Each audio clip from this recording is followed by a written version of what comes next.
Bossy, are you ready? Hope so. Looking forward to it. It should be really good. Any other boxes for anyone to tick? No, we're all pretty good. So obviously the teams will come out later.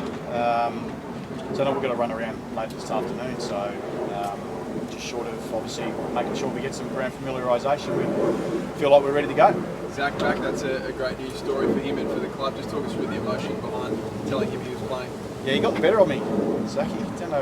Anyway, it's but just to sort of see his journey from the day that I started and seeing what he's sort of somewhat been through. He's had a lot of bad luck with injuries and obviously some other things that have been going on that he's been managing as well, and that's made an extremely difficult period of time. But you know, he's been pretty focused in the last little while, and he hasn't missed a beat really.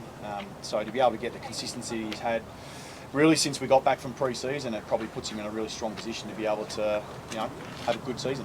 Any kind of emotion, Bossy, or nostalgia or anything like that kind of coming to the place where your season ended last year and starting your campaign up here now? No, we dealt with that one last year, didn't we, folks? We did. Yeah, we might move on from that one. I think we're well and truly past that one. So, no, we just come up here. We've got another opposition to play. We've got a very impressive opposition that we've got to get over, and they've got an extremely good record here at the Gabba, and you know, something that's I'm sure they're quite proud of and want to keep intact. So we're aware of the challenge that's in front of us. It's going to have to be our best football to obviously get a result. You learnt about that kind of 5-goal lead, but there is like learnings from that you can go back from. Surely. Yeah, in some ways, it's, you know, it was probably our first look at it. Just being able to play finals football, and you know, we've sort of been buzzing around the mark for a couple of years, but that was our first exposure, and to sort of see that atmosphere and playing a preliminary final is just it's going to be a huge experience for us, and so we'll lean on that. That doesn't necessarily mean we get to transfer all of that tomorrow in tomorrow's game, but there's some things we take out of it. But the challenge is now how to replicate it, and how do we do that for a longer period of time under, you know, really big game like football. You're not used to this, but playing Brisbane in opening round, you're usually playing Richmond in front of a sold-out kind of, or close to sell-out MCG.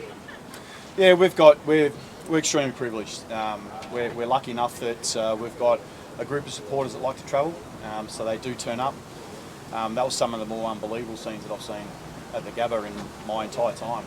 To be able to sort of see that crowd, I imagine will look a little bit different tomorrow, but look, we're really privileged that we get to play in big games. So the fact that we get to open up the AFL season, whether that's Brisbane, whether that's Melbourne, doesn't really matter to us. We've got Brisbane this week, we've obviously got Richmond next week to kick it off as well, so we're very fortunate. As a concept, Bossy, you a fan?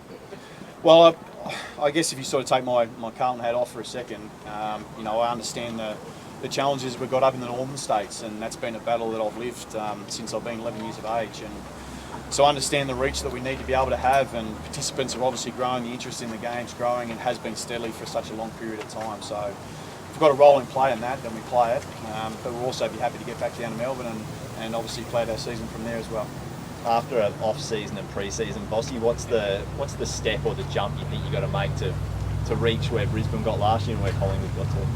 No, we actually took a fair leaf out of the two grand final teams. You know, they've had 4 or 5 years where they've been up around the mark and have had their own experiences about, you know, the back end of the seasons. But the one thing that they've been is a really extremely consistent home and away side, and so they've given themselves the opportunity to be able to put them in strong positions at the final end of the season, and that's something we haven't been able to replicate over a period of time. So for me, that's about consistency. It's not just about one round; it's about how we roll that out for 23, and so we hope to replicate that. And this is only our start.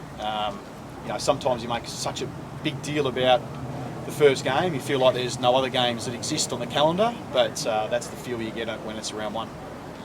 Or in this case, opening round. As a player, you played in an era where the Gabba was very hard for oppositions to win at. That's what Fags and his team have developed lately. Is there an aura when you come as an opponent, or is that something you think your team and the rest of the comp can put out of their heads?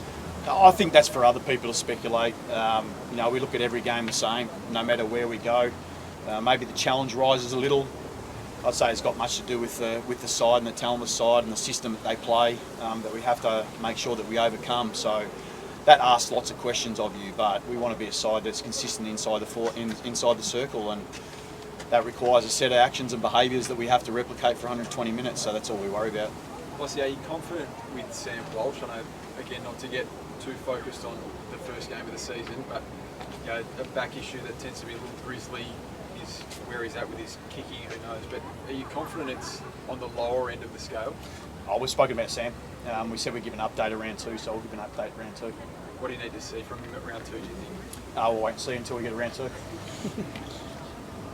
Is it concerning considering that he has? We'll wait and see until we get to round 2. Do you want me to answer it again? Have another crack at it? How's he going though? Like, obviously young kids want to play footy and he's one of the best in the comp. I mean, this would be a 100th game if he played. How's he dealing with what's a pretty difficult thing for him as a human? He's a pro, so he gets stuck into it. It may get talked about what happens on the outside, but what he's focused on doing is getting himself right. He's a very important player to us. We know that, hence the reason why you're asking the questions. But he's got a rehab program to fulfil. He's got milestones that he needs to be able to achieve, and he's pretty locked into getting that done. The tinkering with the pre-season, just obviously a couple of practice matches, committee last week. Is it enough? You're happy with the preparation? Yeah, it's been a couple of years we've had 2 games, so it's not new. If anything, it's just the season's been brought forward. I see it as we're treating it as a real benefit within our preparation. Players don't want long pre-seasons anyway, and we probably get to the last week of every pre-season, we've just about had enough and looking for some opposition. So we get stuck into the season a little bit earlier. We get started, they get to look at us, and then we'll take a rest and we'll get to look at everybody else. But no, we're really looking forward to it. We can't wait. Where we, I guess, finish is where we get to start, and there's something in that for us. And the events of last week, obviously, St Kilda, North Melbourne, and the care and the concussion. This is for 4 points though, so what do you tell your players about going into this? Oh, it's pretty clear. I assume you're just more having a pointed question around the concussion.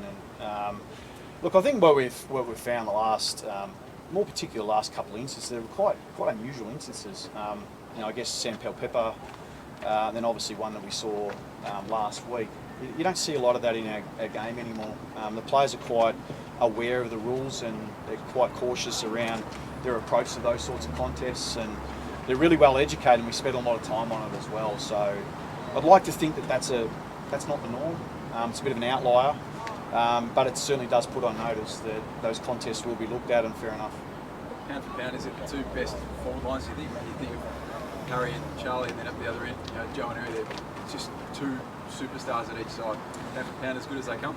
Oh, I think when you look across, when you get 2 sides that play against each other, and you could sort of matchups everywhere. You go through the midfield, and you could sort of talk about the matchups that have gone on through there, and same in respective forward lines and back lines. So that's why to win these games, there's a talent conversation, but there's a system conversation as well that we have to execute over a long period of time to win against opposition like this. Give us a hint how you're going to cover Jacob?